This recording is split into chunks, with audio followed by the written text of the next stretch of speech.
disrespeked. We're men in tights. We roam around the forest looking for fights.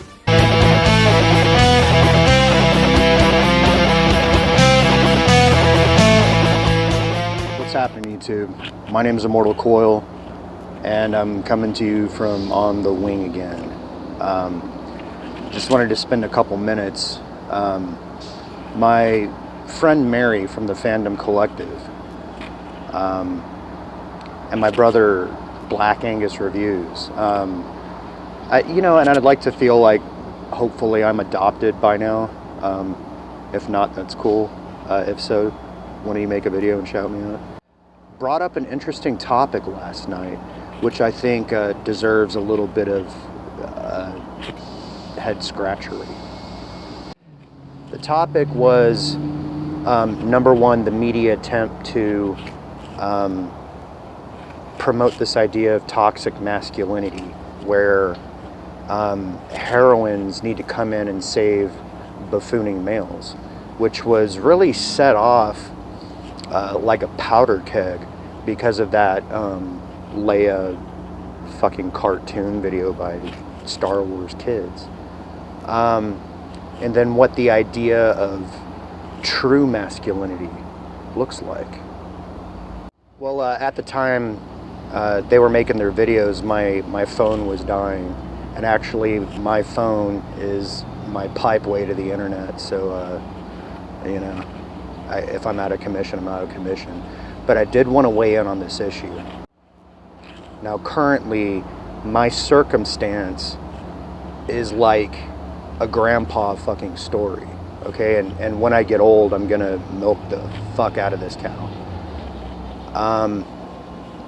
But right now, I actually, I put in my shift, but I walk 2 miles to work and 2 miles back from work, and I ride the fucking bus with all those bus weirdos. And if you don't see the weirdo on the bus, then it's you. But then I'm also on my feet all day, okay?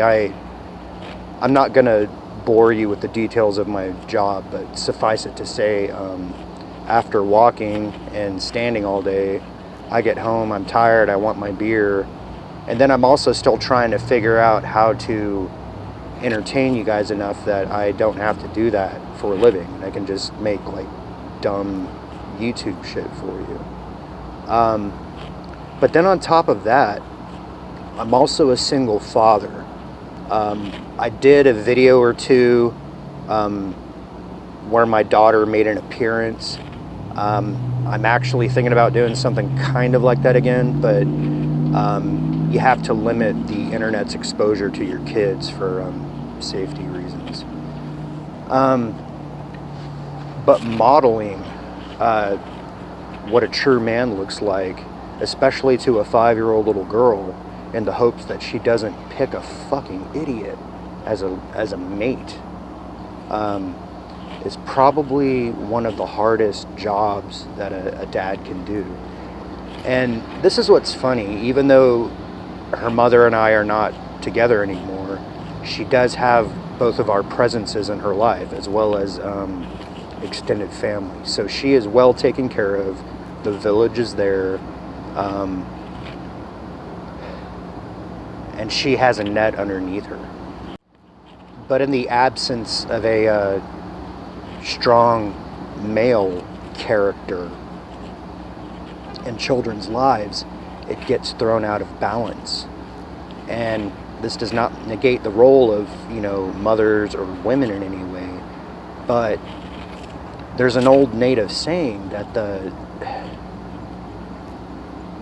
the women were in charge of instructing knowledge. The men were in charge of instructing wisdom. And furthermore, there's that concept of the wizened circle of elders, which often were comprised of men. And this goes back to our tribal recollections. This is where I think the idea of the Jedi Council actually came from. And there's no denying that when you have a problem, the more people you bring that to, the better perspective you can get. Now, whether or not you choose to follow that perspective is up to you, Qui-Gon Jinn.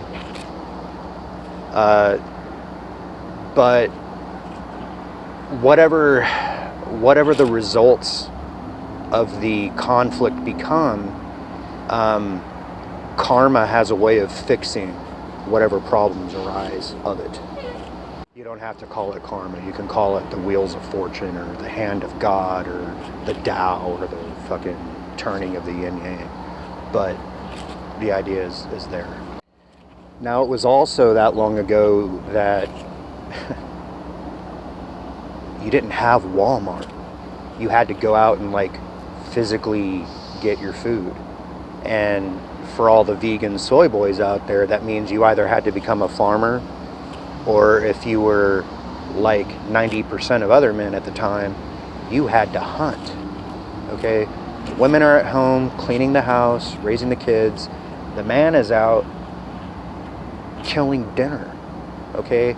And then he gets home, you fix the food together, and you sit down and you eat, and you kiss your kids on the head and send them to bed, and then you love your woman.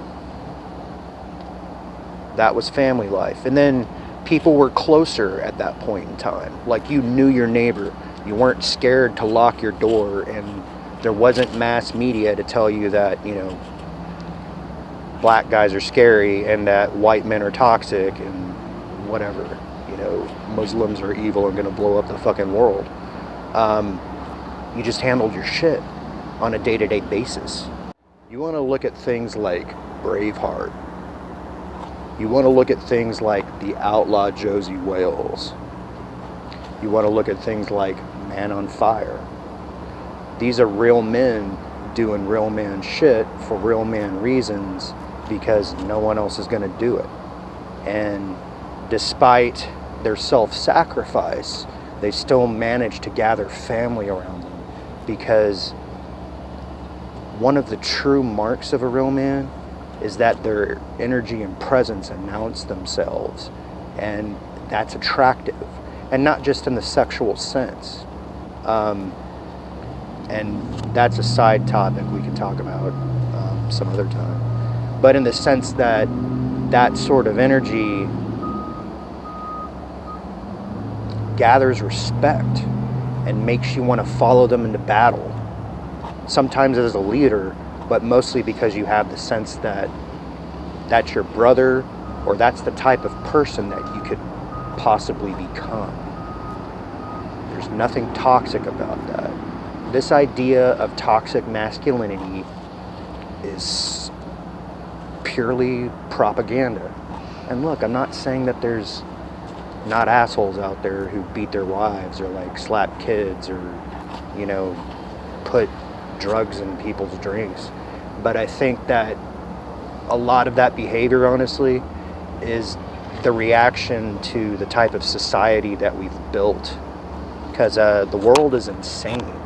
And I think the value of things like YouTube and channels like the Fandom Collective are that we help keep each other sane. And we help remind each other that even though we might be stretched miles and miles apart, there are more of us than we realize. So we're reaching out a hand on YouTube. We're saying, fucking step on board. Be who you are. Don't be ashamed of who you are.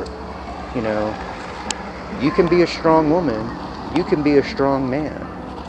That creates a strong race. You know, we'll breed some strong children, and we'll fix this fucking world. My name's Immortal Coil. Thanks for joining me. I appreciate you letting me stand on the soapbox. I'm gonna get down off it and get to fucking work.